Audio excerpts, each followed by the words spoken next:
Friendship Bootcamp is a reboot for your social life. It's a fresh start. Nobody's born with good friendship skills, and most people don't learn them in school or from their parents, so many people aren't that great at it. Friendship Bootcamp is for people who are serious about upgrading their social life. It's 5 years of research compressed into 90 days of accelerated growth. It's not an easy path, and not everyone makes it through, but for those who do, they will forever change the way they think about friendship. I'm Ashley, by the way. Hi, She, Ashley. her. I'm Kale. This is me. Lovely to meet you. Right now, at this time of my life, I've sort of become okay with not having any close friends and just kind of being resigned to my solitude and the things that I like to do by myself, and not really needing a whole lot of company. And then it hits me. And then every once in a while it hits me and goes, man, it would be really nice to have somebody along for the ride on this. Or I really wish I had somebody to talk to. To be honest, I am at a transition in my life right now. I moved to Vancouver about 4 years ago with the intent of being able to pursue acting, something that I'd put on the back burner for quite a many years. And so the last one would have been October 2019 was the last play I did. And it was called Dracula, the Bloody Truth. Ladies and gentlemen, my name is Professor Abraham Van Helsing. What you've just witnessed is a lie. Bram Stoker stole the events that happened to me and my friends. I dropped out of acting.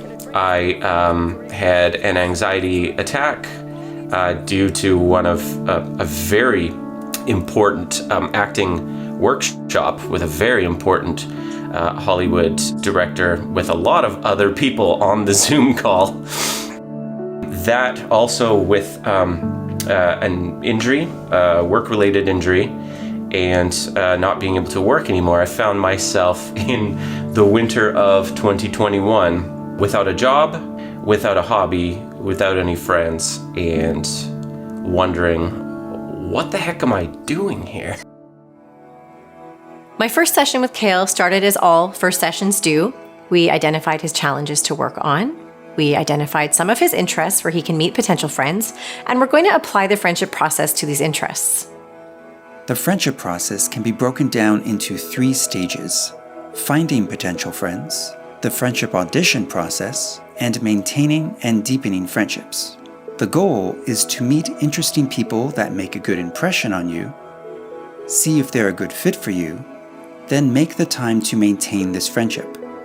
The problem is that many people don't make the time to audition new friends, or they have no audition process at all, or they just take on way too many friendships that they can handle. It's interesting going through these questions because a lot of these hang-ups or uncomfortable spots I might not know. There's a lot of people who don't know why they're bad at friendships or creating new friends. Some people don't know what their strengths are either. It's interesting. These questions are definitely bringing stuff up for me to just be like, oh, wow, what is that? My only concern with Kale is that his confidence and self-esteem is pretty low right now due to being in a state of transition. He also mentioned to me that he's been losing his hair, so he's pretty self-conscious about his appearance. That being said, we've agreed on his first bit of homework to do, and we're going to see if he does it. What have I done? I've signed up to go to karaoke by myself. It's been years since I've done this. Yeah, I'm nervous. I'm gonna take the bus because I might be stress drinking. But people first, right? Never mind that I haven't sung at karaoke in 2 years. I just can't help remembering all the times that I went to karaoke and nobody would talk to me. Okay, fine. There was a couple of times that I went to karaoke and nobody talked to me, and it sucked. I'm catastrophizing a bit. I don't know. We'll see what they got. We'll see what it's like. This is exciting. Okay. Yeah, I'm excited. Okay. Talk to you later.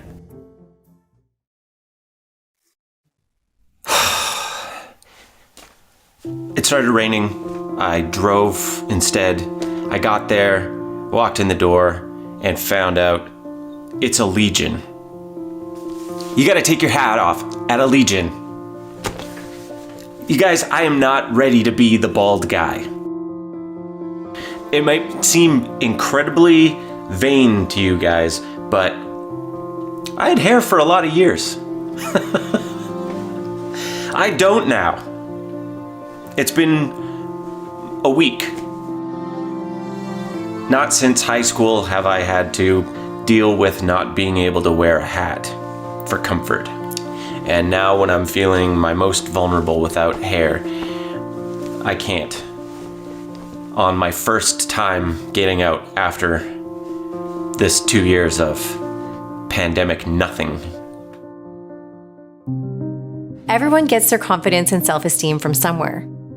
Confidence comes from your abilities and accomplishments, but these can change over time. Confidence is outward facing and is often easier to build than self-esteem, which is inward facing. Self-esteem is how we feel about ourselves, which is crucial to the friendship process. There are 3 simple steps anyone can do to boost their confidence and self-esteem. You can improve your conversation skills, become a better listener, become a better communicator, and just be more present and in the moment when you're with people, which is really the art of friendship. You can become better at taking the initiative to organize hangouts with friends on a regular basis and not wait for others to take the initiative. Most importantly, you can remind yourself of the great qualities you have to offer as a friend, such as being trustworthy or patient, being reliable, or just being kind. I think Kale knows that friends and potential friends don't really care about what you look like. What they really care about is how you make them feel when you're with them. So anyway, I'm gonna put on a more smart shirt, and I'm going back there right now. I'm going back. So tonight worked out as good as it could possibly have worked out.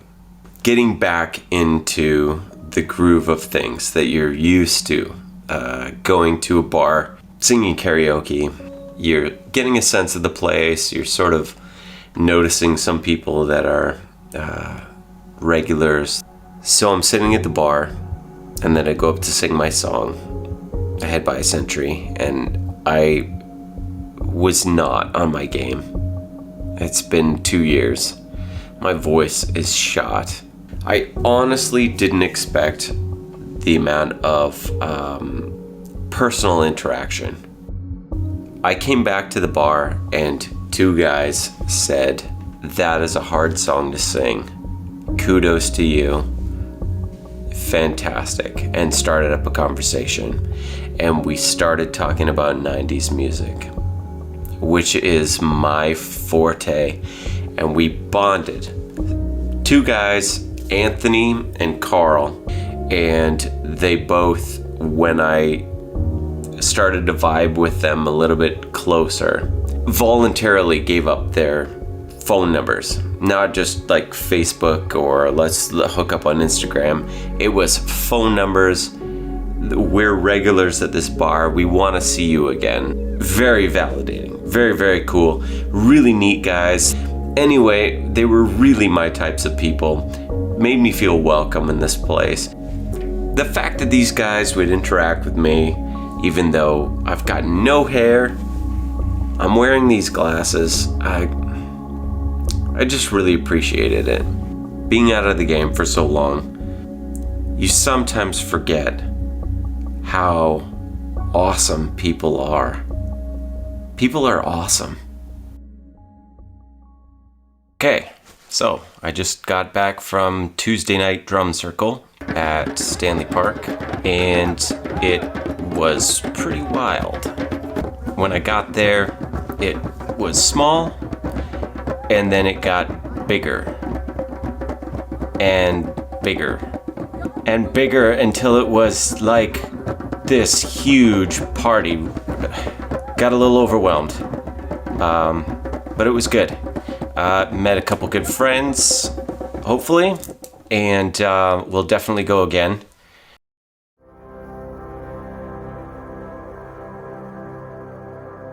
Hey, so I just got back from Wednesday night karaoke, and I left because I was feeling uncomfortable. Wasn't really feeling into the karaoke night, and so I left. I tried a karaoke place last night too, at a bar I'd never been to before, and sort of felt the same way, just not really interested in talking to anybody, and the thing about being down is people catch on to that and they don't want to talk to you either. Nobody wants to talk to a depressed person. I'm kind of the worst person to be doing this friendship boot camp thing because I can be really outgoing sometimes, and then I just get down sometimes, and it's when I'm in a funk, it's really hard to get out of it. That's usually what you need good friends for, is to pick you up out of moods like that. Just started to feel like the old karaoke crowd of people who just show up. I know the routine, right? So they show up, you get your songs in, everybody's complaining about the same things, and I'm just not interested in it anymore. I'm not interested in bars. I'm not interested in people getting drunk. I'm not interested in small talk, and it's tough because when I feel like this, I don't really feel like I have anything to offer anybody in a conversation either. There are reasons why I like karaoke and why I like drumming, is these are things that I can do without needing to be with anybody or know anybody there. I am there for the activity, and I honestly don't care if any lasting friendships or acquaintances come out of it.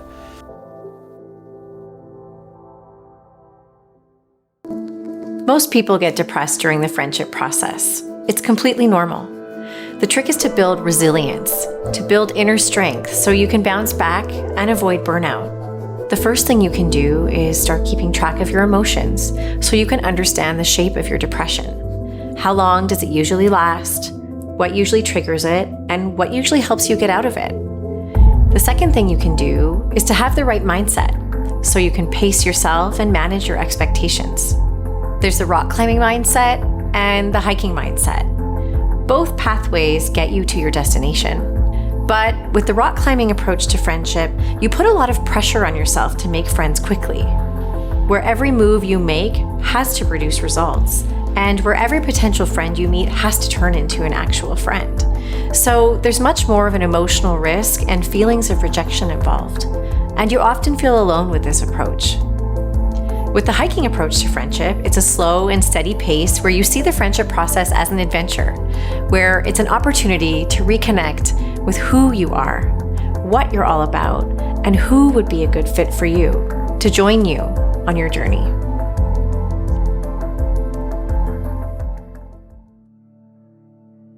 When I really make a friend, I want to love them. I want to give them myself. I want to share my life.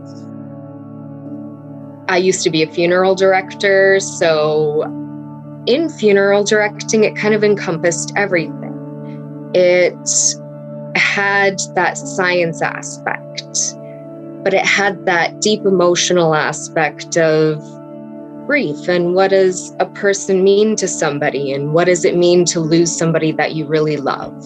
It had that sort of mysticism to it where you're questioning religion and the afterlife and things that we can't entirely prove at all.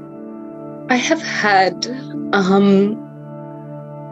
several significant friendships in my life that were terminated prematurely. I guess, the underlying question is, what's wrong with me? It's, loss is loss, just as relationships are relationships.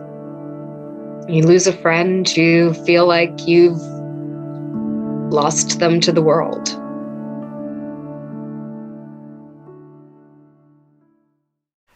In a way, we're victims of our own economic success. We've moved so much of our attention onto making enough money or having enough power in our jobs or wherever that we've forgotten that success is actually about relationships. We have allowed ourselves to disengage from each other. And I think of so many people who say, I don't feel belonging. And when they say that to me, and they say I'm lonely or I feel like no one loves me, what I always ask of them is, who do you know who currently might feel the same? Reach out to them and offer them love, and then tell me that no one loves you. We're waiting to get our connection rather than providing it. If we wait, we'll be waiting for the rest of our lives.